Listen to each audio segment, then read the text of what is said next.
ओम देवस्तं तर्पयामि नमो विश्वस्तं तर्पयामि नमो पितृन् तर्पयामि नमो मनुष्यस्तं तर्पयामि नमो गुरुदेवं तर्पयामि नमो परम गुरुदेवं तर्पयामि नमो परमेष्टि गुरुदेव तर्पयामि नमो परापर गुरुदेव तर्पयामि नमो ओम ह्रीं ओम सुविचारी तर्पयामि स्वाहा। হ্যালো বন্ধুরা, welcome back to my channel our food our life. আশা করছি তোমরা সবাই ভালো আছো, সুস্থ আছো। তো তোমাদের সঙ্গে অনেকদিন পরে একটা ভিডিও শেয়ার করছি। তো এটা হলো আমাদের বাড়িতে গত 13 তারিখ, মানে এই ফেব্রুয়ারি 13 তারিখ পুজো ছিল, মঙ্গলচণ্ডী পুজো। সেই পূজার একটু ভিডিও তোমাদের সঙ্গে শেয়ার করছি।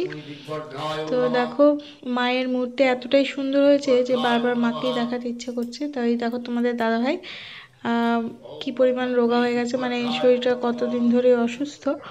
তো কিছুদিন ধরে জ্বর সর্দি। তো মায়ের পুজোর সময়ও অতটা ছিল না, কিন্তু পুজোটা শেষ হওয়ার পরেই এরকম হয়েছে। তো যাই দেখো, পুজোর দিনেই দেখো ভাগ্নি এসছে, বড় দিদি এসছে, ননাস আমার। তো সবাইকে বললাম একটু দাঁড়াও ওদেরকে। তো দাঁড়িয়ে তাদের ছবি তুললাম। পিছনে ঠাকুরমশাই হচ্ছে একটু বিরতি নিয়েছে, চা খাচ্ছে। আর এই দেখো আমি একটুখানি এক ঝলক তোমাদের সঙ্গে, কারণ বেশি ভিডিও করতে পারিনি, চাপেই ছিলাম সেই সময়।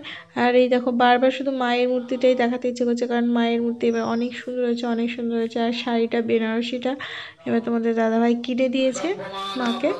তো সবাই বসে আছি, তো তখনও কেউ আসেনি, বিকেল হয়ে গেছে। এবারে পুজোটা অনেকটাই দেরি হয়ে গেছে, শেষ হতে হতে সন্ধ্যে 7টা বেজে গেছে। আর এদিকে দেখো ঠাকুরমশাই আরতি করছে।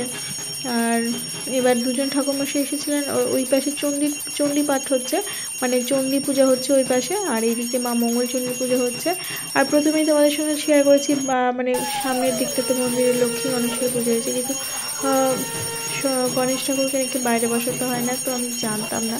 তো আগামী বছর থেকে ইচ্ছা আছে গণেশ ঠাকুরকে ঘরের মানে মন্দিরের ভিতরেই এক সাইডে দিতে হবে জায়গা, যেহেতু মন্দিরটা অনেকটাই ছোট হয়ে গেছে মানে গণেশ ঠাকুর পুজো করার জন্য। তাহলে আবার অনেক জিনিস বের করে নিতে হবে।